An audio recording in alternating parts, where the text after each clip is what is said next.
I lucked out to catch on this used bike for a portion of its price on eBay, and it was worth of extra trouble. The rusty chain, rusty cogs and some rusty bolts.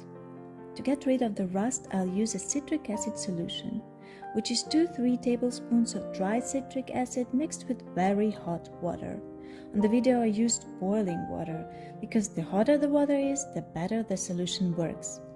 But watch out with the hot water because most of the spray bottles melt and also you might get scalded. And please wear rubber gloves for protection, otherwise your hands will be rusty for the next 2 weeks, saying from my own experience. Then, as you can see, I was applying the citric acid solution on all the rusty parts of the bicycle and cleaning it with a toothbrush. Take a simple used toothbrush you were going to throw out. Tip: don't throw away your old toothbrushes, use them for cleaning instead.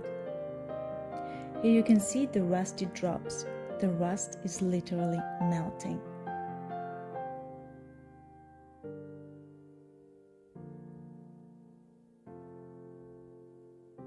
For removing all the rust off of this bike and cleaning it, I used around 2 hours and frankly a pile of an effort.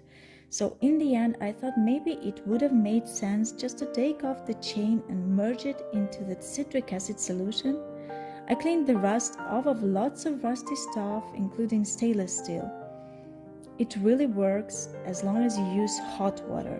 The solution is the most efficient with the hottest water.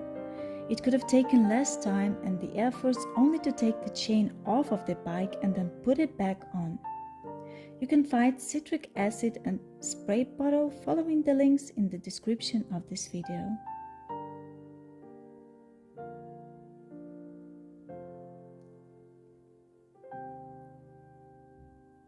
Then I washed thoroughly the whole bike with salt water and a toothbrush.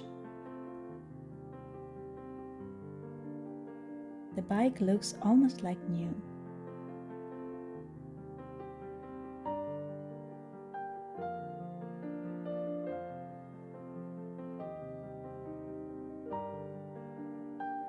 When the bike was dry, I applied some WD-40 to strip away the small rest of the rust left on the chain and provide some small amount of lubrication until I get to the hardware store and purchase some bike-specific lubricant.